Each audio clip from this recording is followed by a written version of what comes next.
No todas las leyes tienen el mismo alcance en la naturaleza, no todas tienen la misma importancia, persiguen los mismos fines o buscan las mismas consecuencias.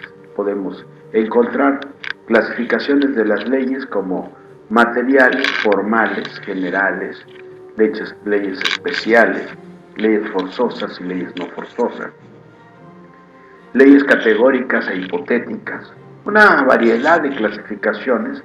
Nosotros nos quedaremos con una clasificación en el ámbito de la competencia y de la jerarquía. Leyes con ámbito de aplicación federal y aquellas que tienen una aplicación estatal y municipal. Hoy veremos las del ámbito federal y veremos que se clasifican en dos tipos de leyes: las leyes generales, que son concebidas, elaboradas y promulgadas para regir situaciones corrientes aplicables a la generalidad de las personas y a los casos. Son normas que se refieren a clases de sujetos y ocasiones determinadas. Normalmente las leyes tienen ese carácter, pues son para regular y regir situaciones generales dentro de la convivencia humana. Las leyes de los impuestos, las leyes sobre telecomunicaciones, y hay otros tipos de leyes que son las leyes especiales, que van creadas, dirigidas para resolver un hecho individual o particular. Constituyen un conjunto de normas que específicamente van dirigidas a un determinado sujeto y en ocasiones una circunstancia. Las leyes, ¿qué son las leyes? Pues es la fuente principal del derecho. Podemos definirla como el acto votado por las cámaras y promulgado por el presidente de la República, que se impone al libre albedrío de los hombres y las mujeres, indicándoles lo que deben de hacer, en qué forma deben obrar para conseguir una conducta recta.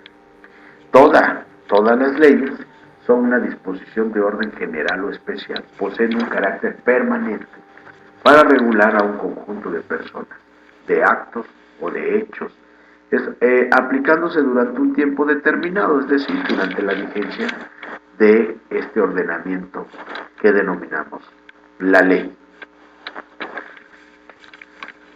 Para que la ley exista, necesita pasar por un proceso legislativo. ¿En qué consiste? Primero, se genera una iniciativa, que es la facultad de presentar ante el Congreso un proyecto de ley, y esta compete solamente al presidente de la República, a los diputados y senadores del Congreso de la Unión y a las legislaturas de los estados.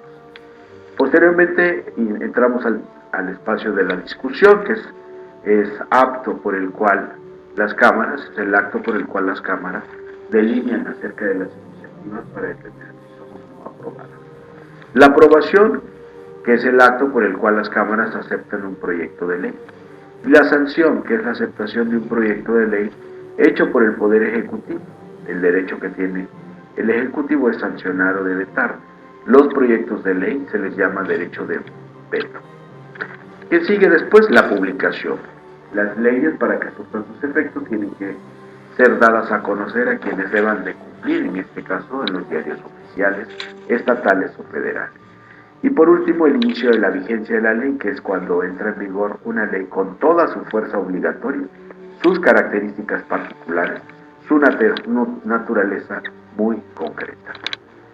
Revisemos qué son los decretos. El decreto es una especie de ley de segunda categoría emanada del Poder Ejecutivo y el medio más directo de que se dispone para tomar medidas administrativas.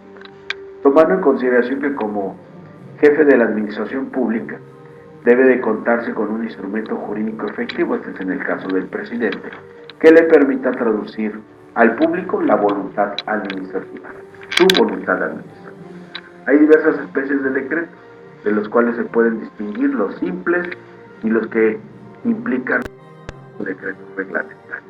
El decreto simple es una disposición del jefe de Estado que encierra una decisión individual, tomando en cuenta cuestiones o personas determinadas. Y el decreto reglamentario es el que contiene características especiales de la ley. Los reglamentos son disposiciones promulgadas por una autoridad administrativa que tiene poder reglamentario con el objeto de ejercer este poder sobre los súbditos. Los reglamentos son actos jurídicos administrativos que encuadran dentro de las facultades conferidas por la Constitución y por las leyes al Poder Ejecutivo. Los reglamentos tienen por objeto legal legislar sobre aspectos no previstos en la ley o desarrollar las normas sentadas en una ley con el fin de facilitar su comprensión y su aplicación. A toda ley normalmente debe corresponder un reglamento, sin que esto sea la regla en todos los casos en el sistema jurídico mexicano. Revisemos este cuadro que habla de las facultades que tienen los gobiernos federales y estatales y consecuentemente las mismas facultades que tienen para legislar. Veamos que en el caso del gobierno federal, pues tiene facultades para declarar la guerra, crear y mantener a las Fuerzas Armadas, establecer la política exterior del país, regular el comercio interestatal y exterior, crear leyes de derechos de autor y patentes, servicio postal que debe ser regulado por la Federación, acuñar moneda, atender los asuntos de inmigración y aduanas. Pero juntos, el Estado y la Federación pueden atender aspectos que tienen que ver como el aumentar impuestos, promover bienestar público, desarrollo social, crear el ámbito normativo para regular la justicia criminal, prestar dinero, constituir bancos, construir carreteras e infraestructura. Estos últimos más a cargo de la Federación, sin que no deje de participar en muchos casos el Estado. ¿Y cuáles son los poderes reservados a los estados? Pues se establecen en los gobiernos locales, establecen y mantienen escuelas, regulan comercio entre los estados, dentro del estado, dirigen elecciones, proveen seguridad pública, salud pública y atienden cuestiones de cultura e idioma. Entonces estamos revisando cómo, de acuerdo al ámbito, a la competencia, pues se faculta a los niveles de gobierno para reglamentar los aspectos tanto del gobierno federal como los reservados a los estados y aquellos donde se confluyen las facultades y se pueden atender de manera conjunta. Este cuadro nos refleja y nos define claramente el ámbito de aplicación legislativa que tienen los dos poderes más importantes antes del municipio. ¿Qué son las leyes federales? Pues se les llama aquellas que se expiden para regir dentro de todo el territorio de la República, son expedidas por el Poder Legislativo Federal y son obligatorias, por tanto, dentro de este territorio nacional. El origen de las leyes, pues son en muchos casos los tratados internacionales, las leyes reglamentarias orgánicas de la Constitución y las leyes federales ordinarias que se crean con la intención de atender particularidades de la administración pública, situaciones que se viven cotidianamente dentro del país y que requieren reglamentación. En este caso, pues se generan las leyes federales ordinarias que, como lo dijimos anteriormente, tendrán un ámbito de aplicación nacional. Existen, por tanto, diferentes tipos de leyes y clasificaciones. Por ejemplo, por materia, pues está la materia civil, penal, laboral, mercantil y fiscal, con la cual se crean las leyes federales, y por jerarquía, consideremos pues siempre que está la Constitución política por delante. Sin embargo, existen leyes federales o leyes especiales que se aplican dentro de todo un país. En este grupo, como lo decía, entra la ley laboral, civil y mercantil. Existen diferentes tipos de leyes y clasificaciones por competencia y jerarquía aplicables al municipio. Las leyes federales o leyes especiales que se aplican dentro de todo un país, pues tienen, como le decía, características muy específicas, como puede ser la materia federal por delitos penales exclusivos de la Federación, la ley minera, el seguro social, etc. Ahora revisemos los requisitos de constitucionalidad de las leyes federales para que éstas no violenten los derechos del municipio en este caso. Debe de cumplir con la garantía de legalidad y al menos 5 subgarantías dentro de esta garantía de legalidad. En primer lugar, la fundamentación, que conlleva que se genere el marco legal necesario para que se crean estas leyes federales. La motivación, que es un requisito indispensable para justificar la creación de las leyes federales. La competencia, cuál es el ámbito en el cual se aplicará la ley, qué características, qué funciones, qué situaciones de grupos le será aplicable esta ley. La irretroactividad, que es una característica también de garantía de legalidad, que señala que ninguna ley, al entrar en vigor, tendrá efectos retroactivos en perjuicio de los ciudadanos. Esta característica es recurrentemente reclamada ante tribunales por los municipios o por los particulares cuando entra en vigor una disposición federal.